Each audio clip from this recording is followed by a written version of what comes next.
బాదామి చాళుక్యులకు సంబంధించిన general conditions అనమాట.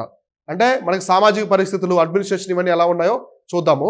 So రాసుకోండి, పాయింట్స్ చెప్తాను, పాయింట్స్ లో రాసుకోండి. ఫస్ట్ చూడండి, overall decline of the trade and commerce in India during this period, therefore Chalukya conducted the invasions under the neighbouring regions. అసలు వీళ్ళు ఈ చాళుక్యాస్ ఎందుకు చుట్టుపక్కల ప్రాంతాల్లో దండయాత్ర చేశారంటే, ఈ టైంలో ట్రేడ్ అనేది కంప్లీట్ ఆగిపోయి ఉంటుంది అనమాట. ట్రేడ్ అనేది డిక్లైన్ అయిపోయి ఉంటుంది. సో ట్రేడ్ డిక్లైన్ అంటే అర్థం ఏంటి? ఆదాయం లేదు. సో ఆదాయం లేనప్పుడు ఏం చేస్తారు? సో వేరే రాజ్యం మీద దండయాత్ర చేసి వాళ్ళ సంపద మొత్తాన్ని కూడా కొల్లగొట్టుతారు అనమాట ఈ రాజ్యం వాళ్ళు. సో అందువల్ల ఈ పీరియడ్ మొత్తాన్ని ఏమంటారంటే, సో చాళుక్యాస్ ఇన్వాజన్స్ అంటారు. అంటే చాళుక్యుల దండయాత్రలు అని చెప్పేసి పిలుస్తారు. ఇప్పుడు వీళ్ళు వచ్చిన కొత్తల్లో. సో జయసింహ కావచ్చు, తర్వాత పులకేశి, మొదటి పులకేశి, రెండవ పులకేశి, మంగళేశ, కీర్తివర్మను, మొదటి కీర్తివర్మ. సో వీళ్ళు వచ్చిన టైంని చాళుక్యుల దండయాత్ర కాలం అంటారు. ఎందుకంటే వీళ్ళ దగ్గర మనీ ఉండదు, ప్లస్ చుట్టుపక్కల రాజ్యాన్ని మొత్తాన్ని కూడా ఓడించి కలుపుకుంటూ ఉంటారు అనమాట. సో ఇది ఒక పీరియడ్. కాబట్టి వ్యాపారం అనేది చాలా వరకు తగ్గిపోయి ఉంటుంది. Next, Arab traders were given to patronage at the west coast అన్నది చాళుక్యాస్. సో చాళుక్యులకి అరబ్స్కి మంచి రిలేషన్స్ ఉంటాయన్నమాట. సో ఎందుకంటే విసినిటీ అనమాట, విసినిటీ. సో జాగ్రఫీ లాగా మనం ఇక్కడ చూసుకుంటే వీళ్ళు పరిపాలించే ప్రాంతం ఏంటి? ఇదంతా వీళ్ళు పరిపాలించే ప్రాంతం కదా. సో ఎవరు? చాళుక్యాస్. వెస్ట్ కోస్ట్ అంటే ఏంటి? Arabian sea. So Arabian sea డైరెక్ట్గా ఎక్కడ కనెక్ట్ అవుతుంది మనకి? ఇప్పుడు పాకిస్తాన్తో మనకి ఇలా వెళ్తే సో ఇలా ఉంటుంది ఇరాన్, అవునా కదా? సో ఇలా ఉంటుంది అరేబియా. సో ఇది అరేబియా, అరేబియన్ పెనిన్సులా, అరేబియా ఎడారి మొత్తం ద్వీపకల్పం. సో వీళ్ళకి అరేబియా వాళ్ళతో మంచి రిలేషన్స్ ఉంటాయి. ఇంకోటి ఏంటంటే అరేబియాలో గుర్రాలు చాలా ఫేమస్, హార్సెస్. సో వాళ్ళకి గుర్రాలు చాలా బాగుంటాయి అనమాట, యుద్ధాలకు ఎక్కువ ఉపయోగపడతాయి. సో ఇస్లాంకి సగం ఆ విజయాలు ఇచ్చింది ఆ గుర్రాలే అనమాట. సో అలాంటి గుర్రాలు మన భారతదేశంలో చాలా తక్కువ ఉంటాయి. సో అటువంటి గుర్రాలు ఎక్కువగా మనకి నార్త్ ఇండియా సైడ్ ఉంటాయి అనమాట, రాజ్పుస్ దగ్గర ఉంటాయి. సో మనకి రాణా ప్రతాప్ సింగ్ కావచ్చు, ఇట్లాంటి వాళ్ళ దగ్గర ఉంటాయి అనమాట. సో ఇక్కడ మనకి సౌత్లో గుర్రాలు అనేవి ఉండవు. సో విజయనగర సామ్రాజ్యం వాళ్ళు కూడా పోర్చుగీస్ దగ్గర తెచ్చుకుంటారు గుర్రాలు. సో కాబట్టి అరేబియన్ పెనిన్సులా గుర్రాలు ఉంటాయి అనమాట ఎక్కువ. సో గుర్రాలు అనేవి చాలా ఫేమస్ అక్కడ. మనకి అప్పట్లో హిస్టరీలో గుర్రాలు ఎక్కువగా ఉండే ప్రాంతం వచ్చేసి అరేబియా ప్రాంతం ఒకటి. నెక్స్ట్ వచ్చేసి మంగోలియా. మంగోలియా పైన రష్యా ఉంది, స్టెప్పీస్. స్టెప్పీస్ అంటారు, మనకి పైన ఉంటుంది స్టెప్పీస్ అని. అంటే మధ్య ఆసియా, కజకిస్తాను, ఇప్పుడు అజర్బైజాను, ఆర్మేనియా ఉన్నాయి కదా, ఆ ప్రాంతం అంతా గుర్రాలు అక్కడే ఉంటాయన్నమాట. ఒక జంతు కామనం. సో మనకి బర్రెలు, పశువులు ఎలా ఉంటాయో అక్కడ కామన్ అనమాట గుర్రాలు. సో మంగోలియా చూడండి, ఒక్కొక్క ఇంటికి 150-200 గుర్రాలు ఉంటాయి, పెంచుకుంటూ ఉంటారు వాటిని. సో ట్రేడ్ చేస్తారనమాట, ఇప్పటికి కూడా గుర్రాలు అమ్ముతూ ఉంటారు. సో రేసింగ్ కావచ్చు అట్లా ఉంటాయి. మనకి రేసింగ్ హార్సెస్ అనేవి ఇప్పుడు ఉంటాయి కదా, అవి మనకి ఎక్కడ ఉంటాయంటే యూరోప్లో ఉంటాయి అనమాట. యూరోప్లో కొన్ని కంట్రీస్ ఉంటాయి, ఆ ప్రాంతంలో ఉంటాయి. సో ఇలా గుర్రాలు ఉంటాయి. కానీ మన సౌత్ ఇండియాలో గుర్రాలు చాలా తక్కువ. సో మనం ఇప్పుడు అడవుల్లో చూసాం గుర్రాల్ని, చూస్తున్నాం. గుర్రాలు మన ఎక్కడి నుంచి బయట నుంచి వచ్చి ఉంటాయి, కానీ మన సౌత్ ఇండియా అనేది ఆ గుర్రం యొక్క ఒరిజినల్ లేదనమాట. సో మనకి అసలు ఇండియాకి గుర్రం అనేది ఒరిజినల్ లేదు. సో గుర్రాలు ఎక్కడా లేవు మన ఇండియాలో, అవి అడవుల్లో పుట్టలేదనమాట. ఇండియాలో ఉండే ప్రతి గుర్రం కూడా బయట నుంచి మనం తెచ్చుకున్నవే. సో అర్థమైందా? అందుకే గుర్రాలు ఇప్పుడు అడవుల్లో చూడం, మనం చూస్తాం అడవుల్లో జింకలు, మిగతా సింహాలు, పులులు చూస్తాం, కానీ గుర్రం ఎక్కడ కనిపించదు. సో గుర్రం అనేది ఇంపోర్టెడ్ ఎనిమల్ అనమాట ఇండియాకి. సో ప్రతి ఒక్కరు కూడా ఇంపోర్ట్ చేసుకున్నారు యుద్ధాల కోసం అప్పట్లో. అలానే వీళ్ళకి అరబ్తో మంచి రిలేషన్స్ ఉంటాయి. ఏది? వెస్ట్ కోస్ట్ ఉంది కాబట్టి, పశ్చిమ తీరం ఉంది కాబట్టి. సో వీళ్ళకు కాబట్టి ఈ పాయింట్ రాసుకోండి. బాదామి చాళుక్యులకు సో మీరు Badami Chalukyas had great relations with Arabs అని రాసుకోండి. Badami Chalukyas had great relations with Arabs. Had great relations with Arabs. So Badami చాళుక్యులకు అరబ్బులతో మంచి సత్సంబంధాలు ఉన్నాయి. సత్సంబంధాలు ఉన్నాయి అంటే మంచి రిలేషన్స్ అనమాట. ఎవరికి? అరబ్బులకి, బాదామి చాళుక్యస్కి. సో మనకి పాండ్యులకి, రోమన్స్ కూడా ఉంటుంది. సో ట్రేడ్ కూడా చేసుకున్నారు. పాండ్యులు, రోమన్లకు కూడా మంచి ట్రేడ్ ఉంటుంది. సో పాండ్యులకి, రోమన్స్కి ఎందుకు ఉండదంటే పాండ్యులు ఈ ప్రాంతాన్ని పరిపాలిస్తుంటారు. సో ఇక్కడ ఇది కొంచెం ఈ ప్రాంతం, అర్థమైందా? ఎందుకంటే వీళ్ళకి ఇది కూడా అరేబియన్ సీ అనమాట. డైరెక్ట్ గా వీళ్ళు రోమన్స్తో ఉంటుంది, కానీ సీ ట్రేడ్ లేదు అప్పుడు. సో పెద్దగా సీ ట్రేడ్ అనేది లేదనమాట. సో అప్పుడప్పుడే డెవలప్ అవుతూ ఉంది. అంటే జరిగేది, కానీ పెద్ద మొత్తంలో కాదు. సో అట్లా అనమాట. సో అప్పుడు ఆఫ్రికాలో తిరుక్కుని వెళ్ళేవాళ్ళు. సో ఆఫ్రికాలో తిరుక్కుని వెళ్తారు, ట్రేడింగ్ అనేది జరిగేది. అయితే మనకి ఈ సముద్ర మార్గం ద్వారా జరిగిందనడానికి ఎటువంటి ఎవిడెన్స్ అనేది లేదనమాట ప్రాపర్గా. సో అంతర్జాతీయ ట్రేడ్ అనేది జరిగింది, కానీ అది ల్యాండ్ మార్గంలో జరిగింది, సిల్క్ రూట్ అలా జరిగిందని చెప్పేసి ఉందన్నమాట. అందుకే వాస్కో డి గామా కనిపెట్టిన తర్వాతే భారతదేశానికి యూరోప్ నుంచి సముద్ర మార్గం ఉందని చెప్పి చెప్తారు. సో రోమ్ అంటే మనకి ఆల్మోస్ట్ పై నుంచి ల్యాండ్ రూట్ ఉంటుంది అనమాట.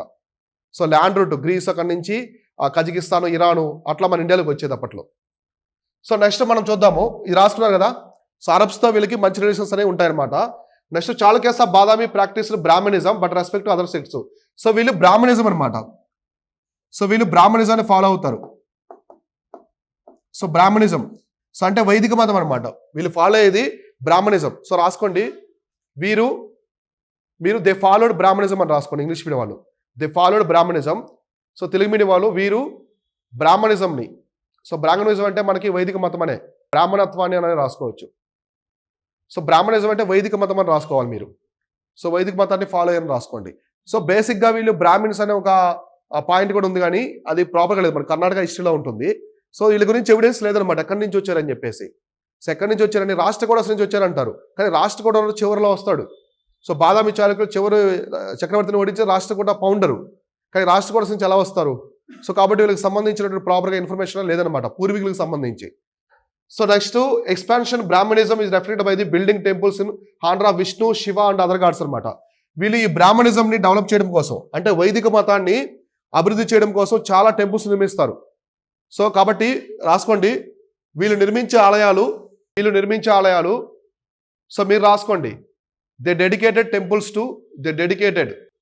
To Vishnu, Shiva and other God's. వీరు నిర్మించే దేవాలయాలు విష్ణువు, శివుడు మరియు ఇతర దేవుళ్ళకి అంకితం చేశారు. అంటే ఇలా టైంలో వీళ్ళకి సంబంధించిన టెంపుల్స్ ఉన్నాయన్నమాట, విష్ణు అలానే శివ అండ్ అదర్ గాడ్స్ అనమాట. అంటే వీళ్ళు బేసిక్గా బ్రాహ్మణిజం. సో బ్రాహ్మణిజం అంటే వైదిక మతం, ఇక్కడ శైవిజమా లేదా వైష్ణవిజం అని చెప్పట్లేదు, బ్రాహ్మణిజం అన్నారు. అంటే వైదిక మతం అనేది ఇప్పుడు హిందూ మతం అనమాట. ఇప్పుడు మన హిందూ మతం ఉన్నాము, మన ప్యూరల్ గాడ్స్ ఉంటారు, అంటే చాలా రకాల మంది దేవుళ్ళు ఉంటారు అన్నమాట, బహుదేవుళ్ళు అంటారు కదా. ఇలా మనం ఒక దేవుడిని పూజిస్తామా? సో ఇప్పుడు సిటీస్లో మనం టెంపుల్కి వెళ్తే మల్టీ గాడ్స్ చాలా మంది ఉంటారు. సో చాలా మంది ఇప్పుడు లింగాయత్తులు. సో లింగాయత్తులు ఓన్లీ శివుని మాత్రమే పూజిస్తారు. వాళ్ళకి చాలా శివుడి యొక్క లింగం కూడా మెల్ల ఉంటుంది ఎక్కువ, చాలా మంది వేరు కానీ ఇప్పుడు.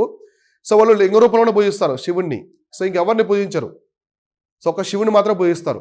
ఇట్లా కొన్ని సెక్ట్స్ ఉంటాయన్నమాట. ఇప్పుడు తమిళనాడులో కూడా కొన్ని ఉంటారు, సేవేట్స్ ఉంటారు, కొందరు నైనార్స్ అని ప్యూర్ నైనార్స్ ఉంటారు. వాళ్ళు శివుని మాత్రం పూజిస్తారు, ఇంకెవరిని పూజించరు. సో అడ్డనామాలు తీసుకుంటారు. సో వైష్ణవాస్ ఉంటారు. సో కొంతమంది వైష్ణవులు కూడా ఓన్లీ విష్ణు రూపాలనే పూజిస్తారనమాట, శివుని పూజించరు. ఇప్పుడు కూడా ఆ సెక్ట్స్ ఉన్నాయి. ఓకే, అర్థమైందా? ఇప్పుడు అఘోరాస్ ఉన్నారు, వాళ్ళు శివుని మాత్రం పూజిస్తారు. సో అర్థమైందా అలా? సో ఆ విధంగా వీళ్ళు నిర్మించిన టెంపుల్స్ అనేవి, ఆలయాలు అనేవి బాదామి చాళుక్యులు ఆ విష్ణువు, శివుడికి మరియు ఇతర దేవుళ్ళు కూడా అంకితం చేశారు. ఎందుకంటే వీళ్ళు వైష్ణవిజం, శైవిజం కాకుండా బ్రాహ్మణిజం అనే కాన్సెప్ట్ ఫాలో అయ్యారు, అంటే మొత్తం వైదిక మతాన్ని ఫాలో అయ్యారు అనమాట. సో ఇక్కడ చూడండి, Hiuen Tsang mentioned about the decline of Buddhism and progress of Jainism in the western Deccan. So ఇలా టైంలో సో హ్యూయాన్సాంగ్ ఉన్నాడు కదా, చైనా యాత్రికుడు. సో ఇతను ఏం చెప్తారంటే హ్యూయాన్సాంగ్, సో బౌద్ధ మతం అనేది ఇక్కడ ఈ దక్కన్ ఉన్న ప్రాంతంలో ఈ బాదామి చాళుక్యులు పరిపాలించే ప్రాంతంలో బౌద్ధ మతం అనేది క్షీణించిపోతుంది, కానీ జైన మతం మాత్రం అభివృద్ధి చెందుతుందని చెప్తాడు. సో జైన మతం ఎందుకు అభివృద్ధి చెందుతుందని చెప్పి పాయింట్ కరెక్ట్ అనమాట. ఎందుకంటే వెస్ట్రన్ చాళుక్యాస్ మొత్తం కూడా జైన మతాన్ని ప్రోత్సహిస్తారు. సో వెస్ట్రన్ చాళుక్యాస్ మళ్ళీ రాష్ట్రకూట కింగ్స్ లో కూడా కొంతమంది జైన మతాన్ని ప్రోత్సహిస్తారు. అమోఘ వర్షులు ఉంటారు రాష్ట్రకూటాలు అందరూ. కాబట్టి ఈ పాయింట్ రాసుకోండి. హ్యూయాన్సాంగ్ ప్రకారం మీరు ఇంగ్లీష్ మీడియం సేమ్ పాయింట్ రాసుకోండి. సో హ్యూయాన్సాంగ్ ప్రకారం దక్కన్ ప్రాంతంలో బౌద్ధ మతం క్షీణ దశలో ఉందని మరియు జైన మతం అభివృద్ధి చెందుతుందని రాసుకోండి. చెందింది లేదా అట్లా రాసుకోండి. అంటే ఎవరు చెప్పారు దాన్ని, ఎవరు మెన్షన్ చేశారు? హ్యూయాన్సాంగ్ ఎవరి టైంలో వస్తాడు నార్త్ ఇండియాకి? హర్షవర్ధన్ టైంలో వస్తాడు. మనకి సౌత్ వైపు వస్తాడు అనమాట. చాలా సోర్సెస్ చెప్పాడు తను, అవునా కదా? మనకి పల్లవాస్ టైంల గురించి కావచ్చు, నెక్స్ట్ ఇక్కడ గురించి కూడా చెప్పాడు, అవునా కదా? సో ఇక్కడ వీళ్ళ గురించి కూడా చెప్పడం జరిగింది. పల్లవాస్ దశలో ఏం చెప్పాడు? బుద్ధిజము, జైనిజం అనేది ఆ ప్రాంతం తమిళనాడు ప్రాంతంలో పూర్తిగా అంతరించిపోయని చెప్పాడు. ఇది ఆ ప్రాంతం గురించి. కానీ అదే బాదామి చాళుక్యుల విషయానికి వచ్చేసరికి బుద్ధిజం మాత్రమే క్షీణదశలో ఉంది, కానీ డిక్లైన్ అయిపోయింది, అంటే అంతరించిపోయింది ఇక్కడ బుద్ధిజం అనేది, ఇది వెస్ట్రన్ దక్కన్ ప్రాంతంలో. కానీ జైనిజం మాత్రం డెవలప్ అవుతుందని చెప్పారనమాట. అంటే మనకి ఎలా చెప్పాలంటే, మీకు గుజరాత్ ప్రాంతం ఉంది కదా, సో ఇది దక్కన్ రీజన్. సో ఇక్కడంతా కూడా బౌద్ధ మతం, ఈ లెవెల్లో మొత్తం బౌద్ధ మతం అనేది అంతరించిపోయి ఉంటుంది. బౌద్ధ మతం ఇక్కడ కూడా అంతరించిపోయింది. సో అంటే మొత్తం బౌద్ధ మతం అంతరించిపోయింది. కానీ ఇక్కడ ఈ లొకేషన్ ఉంది కదా, సో ఈ లొకేషన్లో జైన మతం అనేది డెవలప్ అయింది అనమాట. వెస్ట్రన్ దక్కన్ అంటే దక్కన్ ప్రాంతానికి పశ్చిమ వైపు ఉండే ప్రాంతంలో సో జైన మతమే డెవలప్ అయింది, చాలా డెవలప్ అవుతుంది మళ్ళీ జైన మతం. సో మనకి ఆ రాష్ట్రకూటులు వచ్చిన తర్వాత కూడా వాళ్ళు జైన మతాన్ని చాలా ప్రోత్సహిస్తారు. సో ఎల్లోరా కేవ్స్ అవన్నీ తీసుకొస్తారు వాళ్ళు. అందులో హిందూ మతము, బౌద్ధ మతానికి సంబంధించిన కాకుండా జైన మతానికి కూడా వాళ్ళు కేవ్స్ తీసుకొస్తారు. సో కాబట్టి జైన మతం అనేది పశ్చిమ దక్కన ప్రాంతంలో కూడా డెవలప్ అవుతుంది అనమాట. సో ఓకేనా. సో ఇట్లా. సో నెక్స్ట్ మనకి లిటరేచర్, ఆర్ట్ అండ్ ఆర్కిటెక్చర్ అనమాట వీళ్ళకి సంబంధించి. సో సాహిత్యం. సో చూడండి ప్రాకృతం. సో ప్రాకృతం లాంగ్వేజ్ అనేది మనకి చాలా అంతరించిపోయింది. సో కనిపించలేదు ఎక్కడ చాలా కాలం. అవునా కదా, మన హిస్టరీ మనం డిస్కస్ చేసుకున్న దాంట్లో ప్రాకృతం అనేది సాంస్క్రిట్ తర్వాత ప్రాకృతాన్ని కొద్దో గొప్ప ఎవరు డెవలప్ చేస్తారంటే పల్లవాసే. సో పల్లవాసు. కానీ బాదామి చాళుక్యులు మాత్రం ఎక్కువగా ప్రాకృతాన్నే వీళ్ళు తీసుకుంటారనమాట. సో అర్థమైందా. సో రాసుకోండి ఈ పాయింట్. సో ప్రాకృతం భాష అభివృద్ధి దశలో ఉన్నది. ప్రాకృతం భాష అది అభివృద్ధి దశలో ఉన్నది. అంటే ప్రాకృతం భాషని వీళ్ళు డెవలప్ చేస్తారు. అప్పుడు కన్నడ లేదు, కన్నడ లాంగ్వేజ్ అనేది లేదనమాట. సో రాసుకోండి, ఇదే రాసుకోండి. Chalukya contribute to the growth of Prakrit language literature. Prakrit language and literature అంటే వాళ్ళకి లిటరేచర్ కూడా సాహిత్యం కూడా ఎక్కువగా ప్రాకృతంలో ఉండేదన్నమాట. ఈ ఐహోల్ శాస్త్రాలు ఇవన్నీ కూడా ప్రాకృతం భాషలో ఉండేది. అంటే వీళ్ళు ఆల్మోస్ట్ రాజభాషగా తీసుకున్నారు దాన్ని, ప్రాకృతాన్ని. సో డెవలప్ చేస్తారు బాగా. మన సౌత్లో ప్రాకృతం అనేది శాతవాహనం టైంలో ఉంటుంది, తర్వాత ఎక్కువగా సంస్కృతమే వస్తుంది అనమాట. ఓకేనా. So next Ajanta art continue to the grow under the patronage of Chalukyas. ఈ అజంతా ఆర్ట్ అనేది ఎప్పుడో వచ్చింది మనకి. సో మనం డిస్కస్ చేసుకున్నాం కదా, దాన్ని సొంగాసు డెవలప్ చేశారు, ఇప్పుడు వీళ్ళు కూడా డెవలప్ చేస్తారు, శాతవాహనస్ కూడా డెవలప్ చేశారు. సో వీళ్ళు కూడా సో ఇతర టైంలో కూడా అజంతా ఆర్ట్ అనమాట. సో అజంతా చిత్రాలు. సో వీరు కూడా రాసుకోండి, వీరు కూడా అజంతా చిత్రాలను అజంతా చిత్రశైలిని లేదా అజంతా చిత్రాలను ప్రోత్సహించారు. సో వీళ్ళు కూడా అజంతా చిత్రాలను ప్రోత్సహిస్తారు, అంటే వాటిని కాపాడారు. ఇప్పుడు ప్రోత్సహించకపోవడం అంటే నెగ్లెక్ట్ చేయడమే కదా. సో వదిలేస్తే అలానే పోతాయి, కానీ వీళ్ళు కూడా వాటిని కాపాడుకుంటూ వచ్చారనమాట అజంతా చిత్రాలను కూడా. సో ద ప్యాటరైజ్డ్ అజంతా ఆర్ట్ అని రాసుకోండి, లేదా మొత్తం పాయింట్ అంతా రాసుకోండి. ద ప్యాటరైజ్డ్ అజంతా ఆర్ట్ అని రాసుకోండి. So next the fusion of the నగర అండ్ ద్రవిడన్ స్టైల్. సో వీళ్ళు తీసుకొచ్చిన ఆలయ నిర్మాణం. సో ఎవరు బాదామి చాళుక్యులు తీసుకొచ్చినటువంటి ఆలయ నిర్మాణం అనేది మిక్స్డ్గా ఉంటుంది. సో నగర స్టైలు ప్లస్ ద్రవిడ స్టైల్ ఉంటుంది. సో నగర అండ్ ద్రవిడ. సో మనకి నగర స్టైల్ ఎక్కడ ఉంటుంది, మామూలుగా ఉత్తర భారతదేశంలో ఉంటుంది, అవునా. సో ఉత్తర భారతదేశంలో ఉంటుంది. ద్రవిడ అనేది దక్షిణ భారతదేశంలో ఉండే స్టైల్ అనమాట. So temple architecture style. వీళ్ళు ఈ రెండింటిని కలిపి సో వెసరా స్టైల్ తీసుకొస్తారు. వెసరా శైలి. సో కాబట్టి పాయింట్ రాసుకోండి. ఫస్ట్ వెసరా శైలి, ఫస్ట్ పాయింట్ రాసుకోండి. బాదామి చాళుక్యులు. సో బాదామి చాళుక్యాస్ బిల్ట్ లేదా Badami Chalukyas build temples in Vesara style అని రాసుకోండి. Build temples in Vesara style. Badami చాళుక్యులు ఆలయాలను వెసరా శైలిలో నిర్మించారు. వెసరా శైలిలో నిర్మించారు. The build temples in Vesara style. So ఇప్పుడు కింద వెసరా శైలి అని రాసుకొని ఈక్వల్ టు పెట్టుకొని, సో ఇందులో నగర శైలి ప్లస్ ద్రవిడ శైలి, ఇంగ్లీష్ మీడియంలో కూడా సేమ్ ఇలా రాసుకోండి. So Vesara style equal to Nagara style plus Dravida style. అంటే రెండు స్టైల్ ఆఫ్ కన్స్ట్రక్షన్స్ని వీళ్ళు ఉపయోగించారనమాట. అంటే రెండుని మిక్స్ చేసి, ఎందుకు మిక్స్ చేశారు వీళ్ళు? సో వీళ్ళకి రాజ్యం చూసారు కదా మీరు, నర్మదా వరకు ఉంటుంది, అంటే నార్త్ ఇండియా వరకు, మధ్య భారతదేశం కూడా ఉంటుంది. అంటే వాళ్ళకి మిక్స్డ్ కల్చర్ ఉంటుంది. మిక్స్డ్ కల్చర్ అనేది ఉందన్నమాట. సో అర్థమైందా లేదా? సో ఉత్తర భారతదేశం యొక్క కల్చర్ యాక్టివిటీస్ సాంప్రదాయాలు మన కూడా ఉన్నాయంటే మనం ఓన్లీ సౌత్ వాళ్ళమనే కాదు, మిక్స్డ్గా ఉన్నామని చెప్పేసి అర్థం. ఓకేనా. సో కాబట్టి ఈ వెసరా స్టైల్ని మొట్టమొదటిసారి ఎవరు తీసుకొస్తారంటే ఇక్కడే అనమాట. సో గుర్తుపెట్టుకోండి, మొదటిసారి వీళ్ళు తీసుకొచ్చేది వెసరా స్టైల్ని. ఇప్పుడు వెసరా స్టైల్ గురించి మనం ఎక్కడ చెప్పుకున్నామా? లేదు. మొట్టమొదటిసారి మన భారతదేశంలో వెసరా స్టైల్ కాన్సెప్ట్ బాదామి చాళుక్యుల కాలంలోనే వస్తుంది. సో వెసర శైలి అంటే అందులో నగర స్టైల్ ఉంటుంది, తర్వాత ద్రవిడ స్టైల్ కూడా ఉంటుంది అనమాట. సో ఇట్లా. సో ఇక్కడ చూడండి, వీళ్ళు కొన్ని ఇంపార్టెంట్ స్ట్రక్చరల్ టెంపుల్స్ అనమాట, కొన్ని ఆలయాలు తీసుకొస్తారు. సో రాసుకోండి, బాదామి చాళుక్యుల లేదా వీరి ఆలయాలను రాసుకోండి, వీరు నిర్మించిన ఆలయాలు.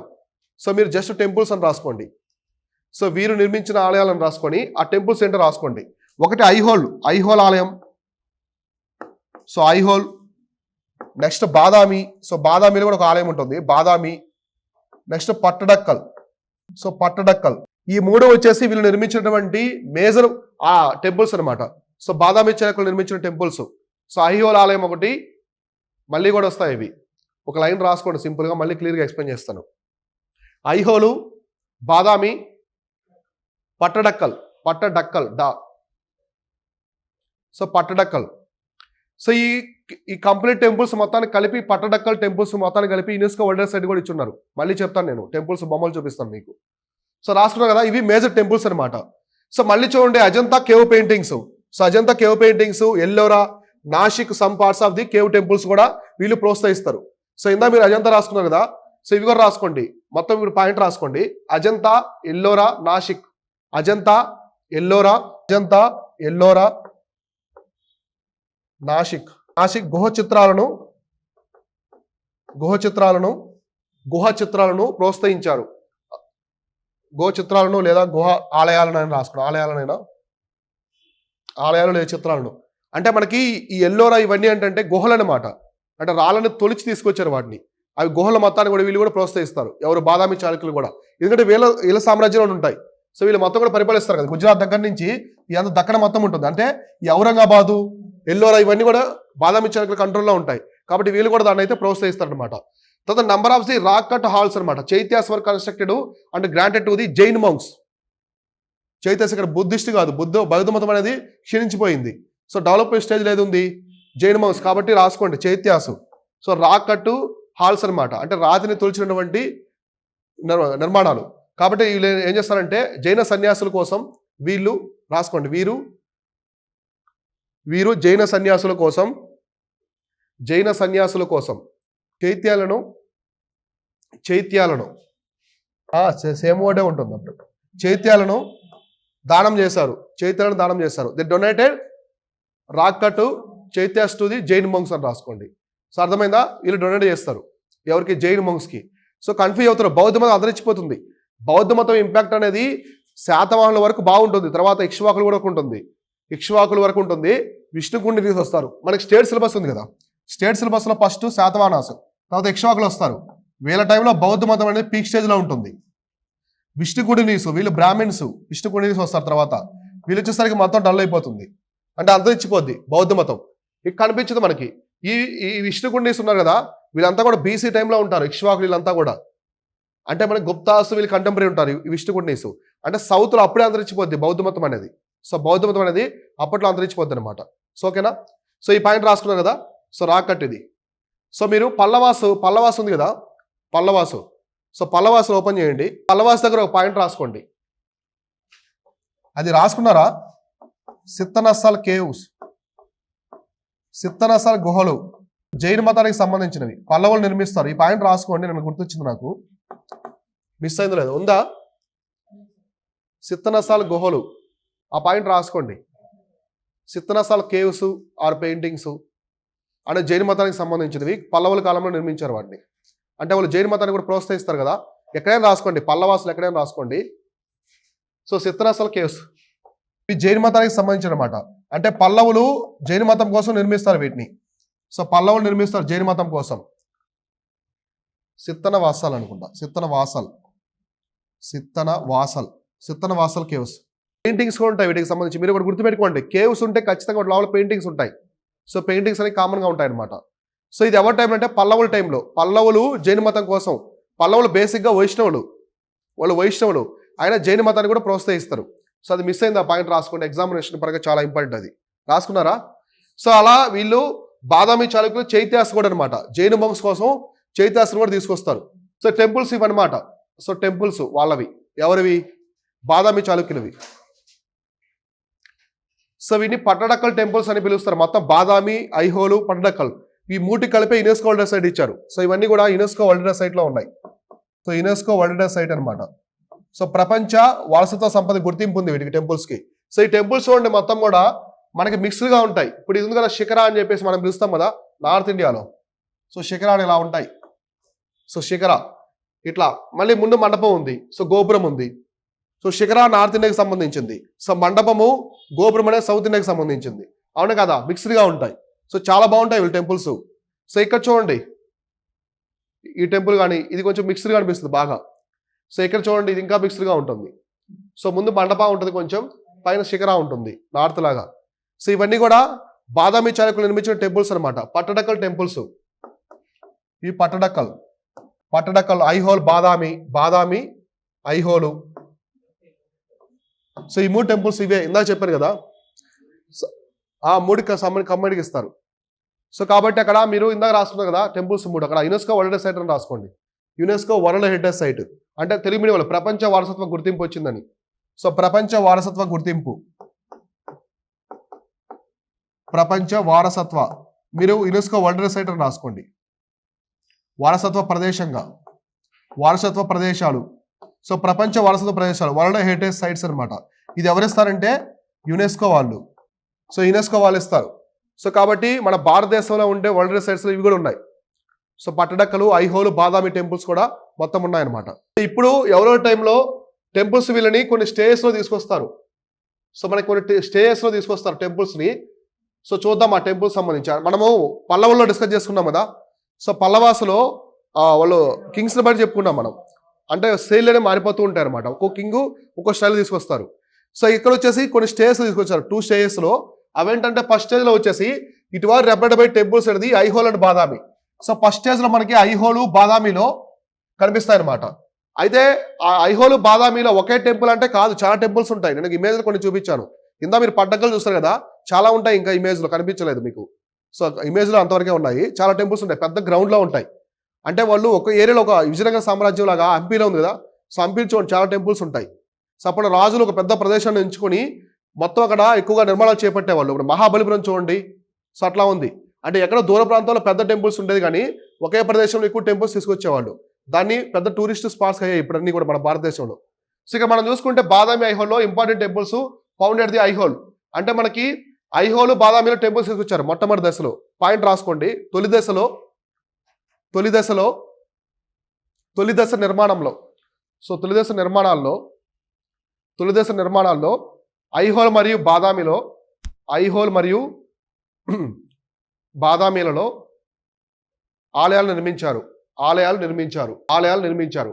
అంటే మనం చెప్పుకున్న 3 మీరు రాసుకోండి. ఇన్ ఫస్ట్ ఫేజ్ లేదా స్టేజ్ ఎలా రాసుకోండి. In first phase they constructed temples at Aihole and Badami. అంటే మనం 3 ప్లేసులు చెప్పుకున్నాం, గుర్తుందా? ఐహోలు, బాదామి, పట్టడక్కలు. సో మొట్టమొదటి దశలో ఐహోలు, బాదామి దగ్గర తీసుకొస్తారు టెంపుల్స్. సో రెండో దశలో వచ్చేసి పట్టడక్కల దగ్గర తీసుకొస్తారు. ఓకేనా? మొత్తం అన్ని కూడా వెసరా స్టైలే. ఎక్కడ మనకి సపరేట్గా ద్రవిడ, సపరేట్ నగర స్టైల్ ఉండవు. అన్ని కూడా వెసరా స్టైల్నే ఫాలో అవుతాయి అనమాట. సో ఐహోల్, బాదామిలో కొన్ని టెంపుల్స్ ఉంటాయి, రాసుకోండి. చాలా ఇంపార్టెంట్ ఇవి, ఎగ్జామినేషన్ అడుగుతారు. రాసుకోండి. Lad Khan temple. So Lad Khan temple అంటే ఏదో ఇస్లాంకు సంబంధించింది కాదు, హిందూ టెంపుల్ అనమాట. లాద్ ఖాన్ ఆలయం అంటే, లాద్ ఖాన్ ఆలయం అంటే ఇది ఎలా ఉంటుందంటే ఆ ఫ్లాట్ రూఫ్ అనమాట. సో రూఫ్ ఫ్లాట్గా ఇలా ఉంటుంది పైన రూఫ్. సో రూఫ్ ఇలా ఫ్లాట్గా ఉంటుంది. పిల్లర్స్ ఉంటాయి కదా. సో ఇలా పిల్లర్స్ ఉంటాయి అనమాట. సో పిల్లర్స్ అనేవి ఉంటాయి అనమాట. సో ఇట్లా అర్థమైందా? అలా ఉంటుంది ఆ టెంపుల్ అనేది. సో కాబట్టి ఆ flat structure construction of the pillar అవసరం లేదు. ఇది జస్ట్ టెంపుల్ నేమ్ రాసుకోండి. సో ఈ టెంపుల్స్ ఎగ్జామినేషన్ అడుగుతారంటే ఏ టెంపుల్స్ ఏ వంశానికి సంబంధించి అని చెప్పి అడుగుతారు. లేదా ఎస్పెషల్లీ కింగ్ సంబంధించి ఉంటే ఏ కింగ్ నిర్మించారు అని చెప్పేసి ఉంటాయన్నమాట. So Lad Khan temple. Next Durga ఆలయం. మనకి బుద్ధ చైత్య లాగా ఉంటుంది అనమాట. సో బౌద్ధ మతానికి సంబంధించిన చైత్య లాగా అనిపిస్తుంది, రెజంబుల్. సో అర్థమైందా? దుర్గా ఆలయం. నెక్స్ట్ హుచి మల్లి గుడి ఆలయం.